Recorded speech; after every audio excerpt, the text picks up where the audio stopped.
Hello, good evening. Tonight we put America's political situation center stage. Polls show Donald Trump bruised but unbroken. His core supporters unmoved by scandals, tariffs, or global outrage. At the same time, the president's escalating crackdown on the mainstream press threatens to redraw the lines of free expression. So tonight we ask whether backlash can dent an unmovable base, and what happens when a sitting president tries to silence the very industry that built his brand. I'm Mark Summers. Let's get in focus.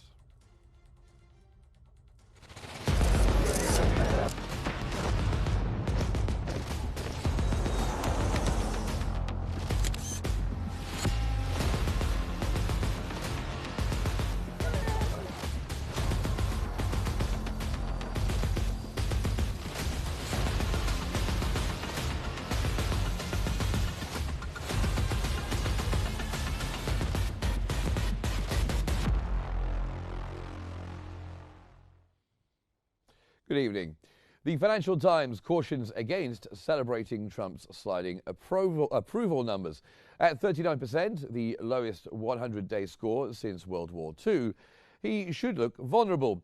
Yet only 6% of 2024 Trump voters regret their choice. And polls show independents drifting back despite diplomatic blunders and volatile tariffs. The FT argues that the real crisis is constitutional, not electoral. A third of the electorate now prizes partisan identity above any principle of state. Social media receipts and tribal belonging lock voters into public loyalty, making backlash shallow and durable support deep as a bedrock.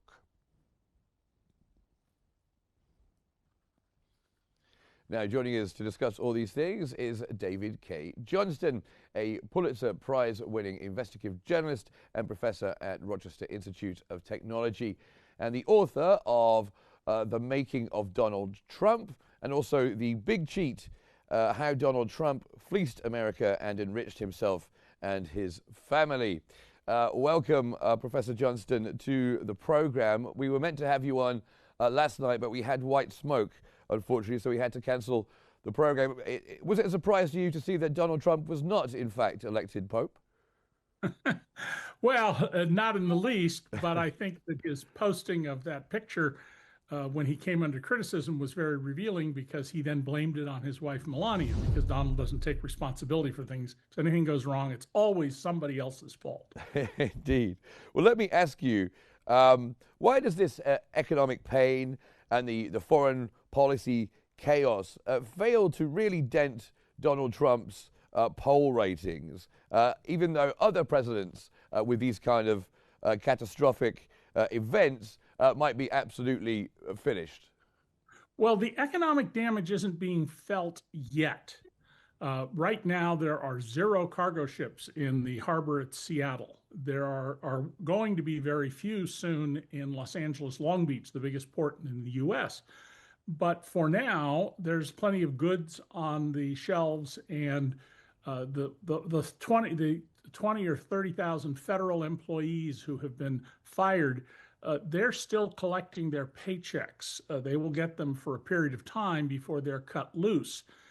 So the economic damage is off in the future. And the one that I think will change things is Trump and the very loyal Republicans on Capitol Hill are going to severely cut the federal program that provides medical care for the poor, called Medicaid. And within 2 years, Mark, you're going to see on the network news in America some Republican Trump voter, a poor woman who works, a working class family, who says, well, my little daughter Sally is going to die because last year I made $25 too much money to qualify for Medicaid. Now we can't get health care for her, and she has such and such a condition. Or my mother, my elderly mother, provides and takes care of the children so I can work because my husband died or he walked out or whatever. And she was paying $35 a month for her insulin as a diabetic under Biden. Now she's spending $1,000 a month, and her only income is Social Security, and that's $1,000 a month. those are going to come back to haunt. But the economic damage is not arrived yet. You can see it on the horizon, but the ship isn't here. Okay, so it's going to take a while for it to kick in. So is it a constitutional problem, as the Financial Times calls it, as I alluded to in the introduction? The fact that we have the MAGA base, which is unmovable. Is that a problem for democracy, or is that just how things are? No, it's a very serious problem for democracy. Mitt Romney, who was the Republican presidential nominee in 2012, said last year, millions of people in my party don't believe in democracy. And he's exactly right about that. There are millions of people who believe that they can have liberty under a dictatorship, which tells you how politically naive they are.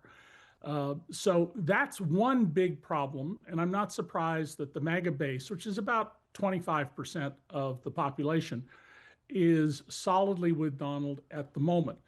The bigger constitutional crisis is that Trump is asserting dictatorial authority. He claims he is entitled to do all sorts of things. Now, 14 years ago, at least, that's the oldest I can find a record of my saying it, I said that Donald wants to be America's first dictator. He believes that he alone is competent to run America and the whole world. And I was mocked back then by people who said, well, that's crazy. Well, Donald, about 10 days ago, said, I run the country and the whole world, confirming what I've been saying. And of course, I've covered Donald for almost 40 years. I know him very, very well. And when you look at your book from, I think it was 2016, The Making of Donald Trump, we'll come on to the big cheat issues in just a moment. But when you look at what you were saying back then in 2016, and you were documenting Trump's use of grievance and a media spectacle for him in order to win the White House, how much different, I won't say worse, I don't want to put words in your mouth, but how different is it since then? Well, in the first term, Donald wanted to burn down the federal government. The term they used was to deconstruct the administrative state. That was designed to hide what they were up to. He's not a good manager. His businesses all fail, and he always, with one exception, borrows all the money he has in a business. So he's never had any skin in the game of his businesses. So he succeeded in a few areas where he appointed competent managers in damaging the government, especially the Environmental Protection Agency. But overall, he was not very successful in that in the first term. Now he has a whole squad of competent managers and dedicated zealots who intend to undo the United States government as we've known it, economically, in terms of scientific research and education, in terms of regulation, right down to food safety, and freedom of the press, freedom of religion, freedom of speech, freedom to assemble peaceably and petition the government for a redress of grievances. And he's being much more successful this time around. On February 26th, Donald posted on Truth Social and X, "He who saves his country violates no law." And I immediately said, Donald has now declared himself to be America's dictator. And a few days later, the White House at 3 different places posted an official image of Donald Trump wearing a regal crown like a British king or queen would wear, and the caption, "Long live the king." Especially given America's history, that should be deeply offensive. They would say they were trying to troll the libs, wouldn't they? Say it again? They would say they're trying to just troll the libs, wouldn't they? Yes, no. When Donald came out and his people around him said it's a joke, it's not a joke. Donald declares what he's doing. He's always done this. It's one of the things that makes people think, well, how can he be committing a crime? And by the way, Donald is once again in violation of the Constitution's Emoluments Clause, taking money from foreign governments, from wealthy foreign people, and from the states, which are also covered. The President of the United States is not allowed to take any money from state governments or their subordinates, like cities and counties. I wanted to ask you about that because you wrote about this in the Big Cheat. Sorry for interrupting. You wrote with a fantastic subtitle, "How Donald Trump Fleeced America and Enriched Himself and His Family." Now, you published that back in 2021.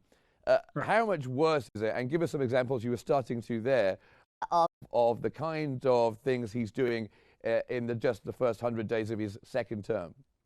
Well, in the first term, his son-in-law, Jared Kushner, obtained vast amounts of national security information, even though he couldn't get a normal national security clearance, that resulted in the Saudi government arresting about a large number of super wealthy Saudis and extracting money from them. And what no doubt was given to him by Jared Kushner were records of financial transactions the U.S. had through something called FinCEN. In this term, we're seeing that the children are making deals with foreign governments for the Trump organization. There's the Gulf deal with the Saudis, though that started before he took office the second time. They've announced deals to build golf courses and resorts in the Middle East. There's this meme coin that Donald had. And there's so much of this that I have repeatedly demonstrated from public records that Donald was not a billionaire. He was never worth $10 billion in the past. I think there's a very good chance he's worth more than $1 billion now, but he refuses to file his financial disclosure form. The law requires the president to disclose all of his finances, and Donald is saying no, and what does he have to worry about? It's his toady, Pam Bondi, who's Attorney General. She would have to prosecute that case, and she's not about to do so.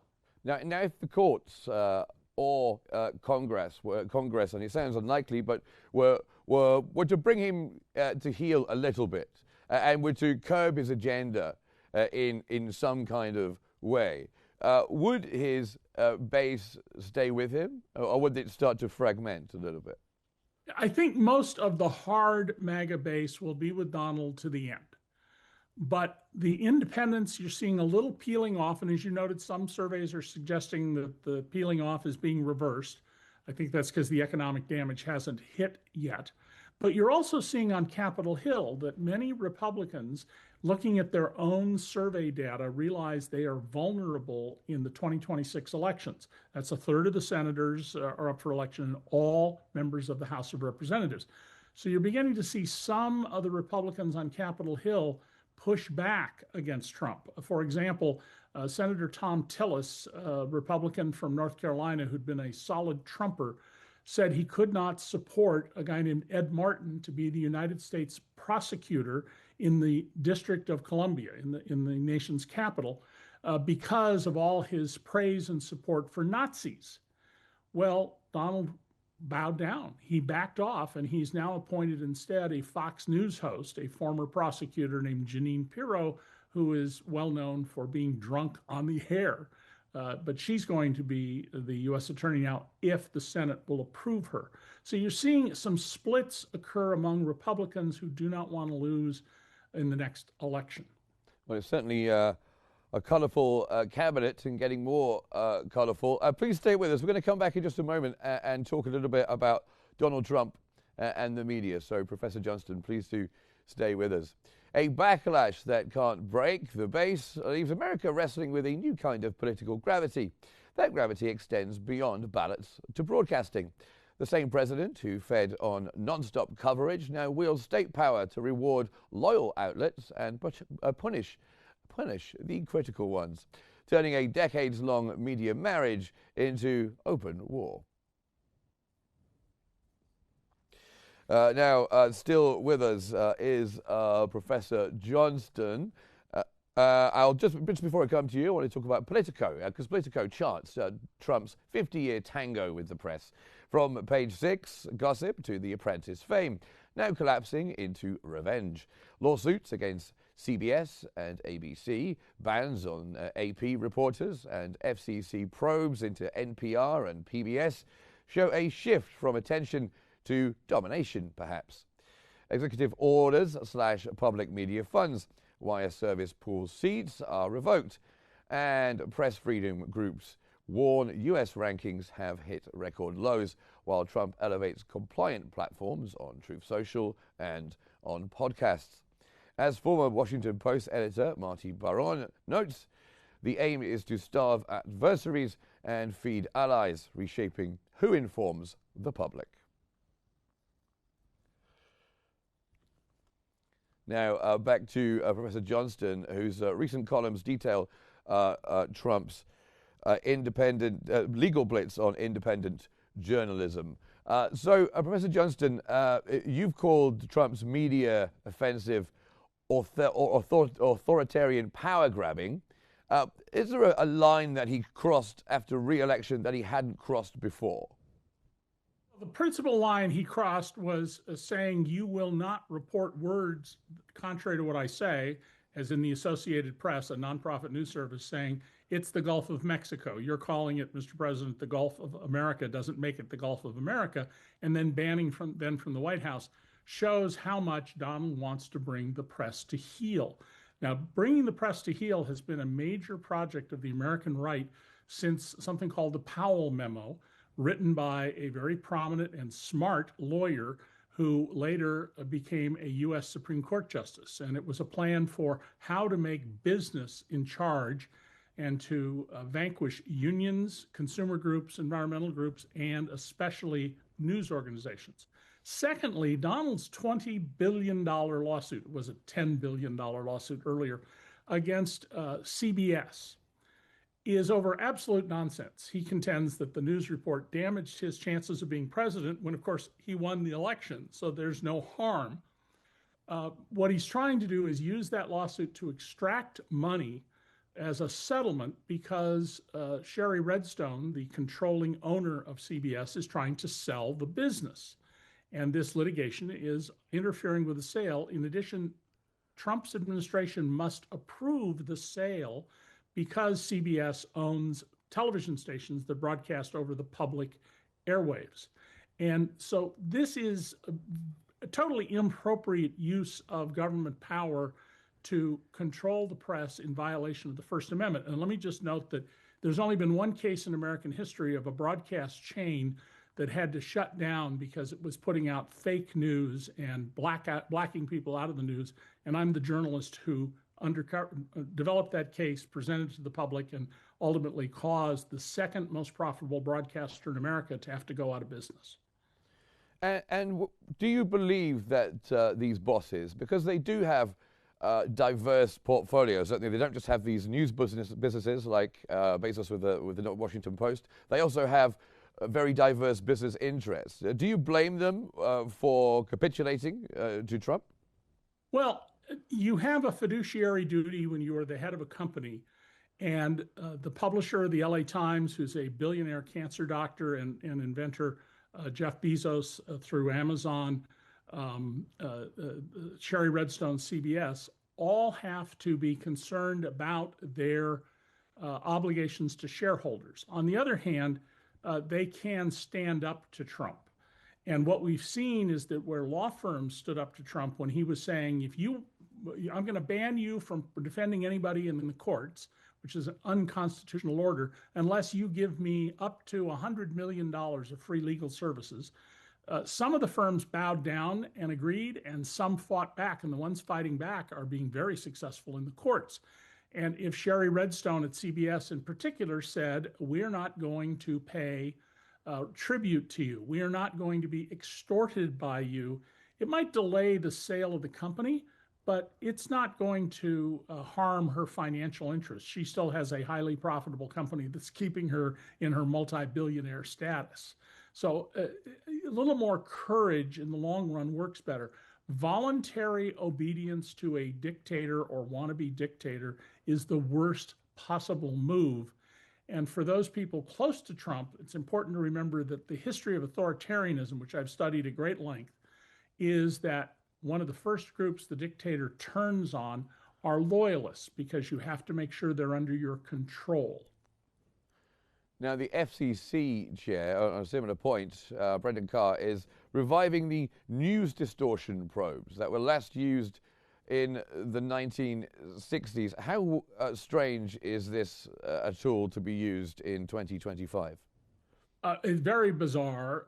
First of all, they're not going to come up with any evidence at the end of the day except concocted things. But claiming that covering both sides about, let's say, in the war going on in Gaza, is anti-Semitic is just absurd, and it's simply using it as a tool. And courts, including courts where a Trump appointee is sitting on the bench, are pushing back at this, perhaps not as strongly as I think they should, but they're pushing back and they're saying, you're not showing any evidence that you have a real case here of any kind. And the FCC has, throughout its history, pretty much looked the other way at misconduct by broadcasters, like the chain that my reporting got shut down. So to now say we're the watchdog of freedom of the press, very bizarre, and I don't think it will go well in the courts, but it will take a long time to work this through. And of course, trying to starve outlets like NPR and PBS. Trump would probably say that he's trying to bypass, when he goes to the news media, he bypasses, or he does at times, biased outlets. Does the president have any legal requirements to speak to all of the press, or can he pick and choose? Yeah, Mark, that's a really good question. The president can pick and choose who he wants to sit down with for interviews, and he just gave one to ABC and another to NBC, but not to CBS. On the other hand, in the press room, in the press pool, in covering public events, no, he should have no ability whatsoever to control who covers him. And I pointed out to my fellow journalists in America, as a well-known critic of my industry, that you should be pushing back. And if you get pushed out of the White House, that doesn't mean you can't cover the White House. I ran a whole news organization for 7 years that's still around, DC Report. We covered Washington and broke big stories all the time because instead of listening to officials tell us whatever they wanted us to hear, we dug into the public record. We read the Federal Register. We read the executive orders and other actions. And we broke story after story because we weren't waiting for a press briefing to tell us what the story was. We chose on our own what was important for our readers. Now, of course, Trump really loves the media, of course, doesn't he? He calls it the fake news media, but he really loves to be on it. He was on Meet the Press last weekend. He did a round of several interviews. And the networks, the main networks, gain huge ratings from having him on, even if they are being critical of him. And he loves to sit and watch it as well. I mean, what incentive is there for the mainstream media, if we can call it that without being rude about it, to not have him on as much, or to try to have him on less, basically? Well, it's our job as journalists to cover the news and to focus on things that, in our opinion as journalists, are important. That's the only biased journalists should be allowed. We think this is important to cover it. We think that is not important. We're not going to cover it. On the other hand, the way we're doing it is not helpful. Often it's Trump said this, and then a few graphs down, criticism of it. The right way to do this, in my view, and what I've taught for years, is something called a truth sandwich. We're about to tell you something Donald Trump said, which is nonsense or untrue or whatever else. Then you quote Donald, and then you explain. And that way you have set up the viewer, the listener, or the reader to understand that they shouldn't assume that there's a basis for what's about to come. Some news reports are doing this now, but not nearly as many as should. But we have to cover what the President of the United States says. We also need to cover what he does and doesn't do. That's the more important part, in my view. And that was at DC Report. Our motto was covering what politicians do, not just what they say. We don't have long left, but just finally, are there specific guardrails that are either always already in place or could be put in place to protect the media from, as you would put it, a dictator-style president? The only thing that will protect journalists are public outrage and the courts. And you're going to see Donald act against journalists. There's no question that's going to happen. They've already made clear that they will search newsrooms if they want to, even though every previous administration under both parties said, no, we're not going to do that, or only under extraordinary circumstances.